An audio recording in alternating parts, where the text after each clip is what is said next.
अस्सलाम वालेकुम रहमतुल्लाहि वबरकातुहू। जन्नत, हम सबको जन्नत चाहिए और अल्लाह सुब्हानहू तआला ने ख़ुद भी कहा है कि जन्नत की तलब करो। नबी अकरम सल्लल्लाहु अलैहि वसल्लम ने कहा है कि जो इंसान अल्लाह सुब्हानहू तआला से दुआ करता है कि अल्लाहुम्मा इन्नी असअलुकल जन्नतुल फिरदौस, या अल्लाह मुझे जन्नत अता फरमा दीजिए, अल्लाह सुब्हानहू तआला से जन्नत खुद दुआ करती है कि अल्लाह ताला इसके लिए दोज़ख को हराम कर दीजिए और जन्नत में इसको दे दीजिए।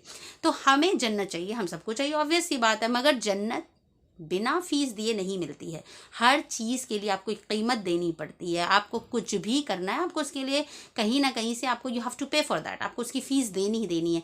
आपने अगर कोई डिग्री ली, आप डॉक्टर बने हैं, आप इंजीनियर बने, आप साइंटिस्ट बने हैं, आपने कारोबार किया है, आपने एक दुकान खोली है, आप कुछ भी कर रहे हैं, आपको उसके लिए कुछ तो मेहनत करनी पड़ेगी। आप शादी भी कर रहे हैं, उसके लिए आपको कुछ तो खर्चा करना पड़ेगा, आपको you have to be eligible for that. तो अगर जन्नत जैसी चीज़ चाहिए, उसके लिए भी आपको कुछ ना कुछ करना पड़ेगा। अगर आपको नौकरी कर रहे हैं, आप सोचिए ना, नौकरी करने के लिए भी आपको मशक्क़त उठानी पड़ती है, आपको पढ़ाई करनी पड़ेगी, आपको हॉस्टल में रहना पड़ेगा, आपको रात में जाग के पढ़ना पड़ेगा, आपको एग्ज़ाम देने जाना पड़ेगा, आपको टीचर की डांट सुननी पड़ेगी, आपको सुबह उठ के स्कूल जाना पड़ेगा, आपको रातों को जाग कर पढ़ाई करनी पड़ेगी, आपको प्रेशर लेना पड़ेगा, आपको रोना पड़ेगा अल्लाह के आगे, आपको दुआ मांगनी पड़ेगी, आपको कभी कभी ज़मीन पर भी सोना पड़ेगा, आपको कभी कभी मेस का खाना भी खाना पड़ेगा। मतलब आपको बहुत सारी दिक्कतें करनी झेलनी पड़ेंगी। आपको कभी कभी तो अपना शहर छोड़ के बाहर पढ़ने भी जाना पड़ेगा, आपको घर का खाना भी मिस करना पड़ेगा, आपको मम्मी से भी जुदा रहना पड़ेगा, आपको त्योहार भी छोड़ना पड़ेगा। Means you are suffering a lot, सिर्फ दुनिया की एक जॉब पाने के लिए। उसके बाद फिर खटेंगे आप, जॉब मिलने के बाद भी खटना।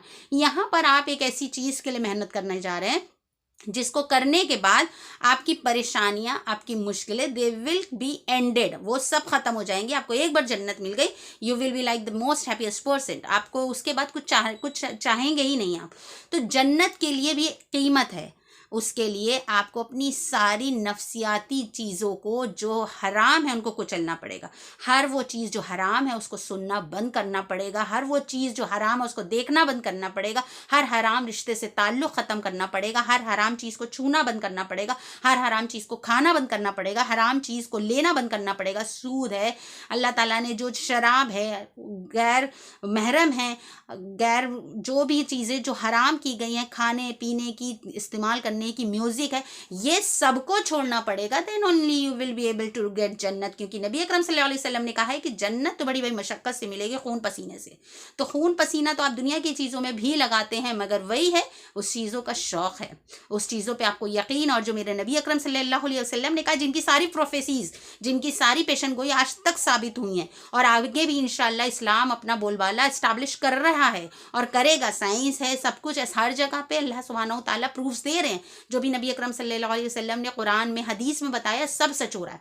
तो उस चीज़ में वी आर डाउटफुल, उस चीज़ के लिए हमें मेहनत नहीं करनी है। जब अल्लाह सुब्हानहू तआला ने जन्नत दोज़ख सब बना ली तो हज़रत जिब्रील अलैहिस्सलाम को दिखाया और जन्नत दिखाई है। तो हज़रत जिब्रील अलैहिस्सलाम ने कहा कि अल्लाह, यहाँ तो हर कोई जाना चाहेगा, लेकिन उसका रास्ता इतना कठिन था, इतनी मेहनत का था, उसमें तरह तरह की मशक्क़तें थीं, झाड़ियाँ थी, खून भी बहेगा, पसीना भी बहेगा, दिल को भी मारना पड़ेगा, अफसोस भी, सब्र भी करना पड़ेगा, आजमाइश भी देनी पड़ेगी, तब आपको जन्नत मिलेगी। और वहीं पे जहन्नम का रास्ता बहुत आसान है, अपनी मर्जी की जीते रहो, फिर जाके आग में जल जाओ। हराम खाओ, हराम छुओ, हराम के साथ रहो, हराम रिश्तों में रहो, हराम चीज़ें देखो, हराम चीज़ें सुनो, और तो वहाँ पे अपनी मर्जी से जीते जीते कहाँ गए? जहन्नम के घड़े में। तो यकीन है अगर अल्लाह पर, अल्लाह की जन्नत पे, अल्लाह की जहन्नम पे, तो सबसे पहले सोच लो भाई, जन्नत तो थोड़ी सी कीमत दे कर आएगी। जब जन्नत में जाना है तो हराम छोड़ना पड़ेगा, नमाज 5 वक्त की पढ़नी पड़ेगी, कुरान से ताल्लुक़ जोड़ना पड़ेगा, सदका देना पड़ेगा, हज करना पड़ेगा, ज़कात देनी पड़ेगी, रोज़े रखने पड़ेंगे, अल्लाह की माननी पड़ेगी, शैतान से बचना पड़ेगा। तो कोशिश करें अपनी जन्नत को हासिल करने की। जन्नत के लिए जब तक आप कीमत नहीं देंगे, अल्लाह में जन्नत दे दो, अल्लाह में जन्नत दे दो, अल्लाह में जन्नत दे दो, तो अल्लाह ताला दे देंगे, बेशक दे देंगे अल्लाह सुब्हानहू तआला। लेकिन उसके लिए भी अपनी ज़ुबान को हिलाना पड़ रहा है ना। और अगर जन्नत के आला दर्जे चाहिए तो आला दर्जे की मुसीबतें भी झेलनी पड़ेंगी, आला दर्जे के लिए अपना दिल को भी मारना पड़ेगा, अपने सेक्रीफाइसेस भी देने पड़ेंगे। अगर आपको कुछ बड़ा चाहिए, नहीं चाहिए तो अल्लाह सुब्हानहू तआला से रहमत और मग़फ़िरत की दुआ तो हम कर ही सकते हैं, क्योंकि अल्लाह सुब्हानहू तआला सिर्फ इंतज़ार में रहता है कब मेरा बंदा मुझे पुकारे और मैं कहूँ लब्बैक है बंदे मैं हाजिर हूँ। तो प्लीज़ कोशिश करिए, जन्नत की तलब कीजिए, जन्नत के लिए ख्वाब देखिए, जन्नत के लिए कोशिश कीजिए और अपने दिल को, अपने नफ्स को थोड़ा सा कंट्रोल कर लीजिए। अल्लाह सुब्हानहू तआला ने बेशक जन्नत हमारे लिए ही बनाई है और अल्लाह सुब्हानहू तआला को कोई शौक़ नहीं है जन्नत को खाली रखने का। अल्लाह सुब्हानहू तआला ने बहुत बड़ी जन्नत बनाई है। हर इंसान को दुनिया से भी 70 गुना बड़ी, मतलब अदना दर्जा जिसका जन्नत का होगा उसको दुनिया की 70 गुना बड़ी जन्नत मिलेगी। तो सोचिए अल्लाह सुब्हानहू तआला अगर हम सबको जहन्नम में डालना होता तो इतनी बड़ी जन्नत क्यों बनाता। मगर हमें कोशिश तो करनी है, अल्लाह सुब्हानहू तआला से दुआ तो करनी है। और रमज़ान का महीना तो बेस्ट है, हमको मिला हुआ है कि जन्नत की तलब कर लो, दोज़ख से अपनी पनाह और हिफाजत कर लो। आखिर दावाना अनिल हम्दुलिल्लाहि रब्बिल आलमीन। अस्सलामु अलैकुम रहमतुल्लाहि व बरकातहू।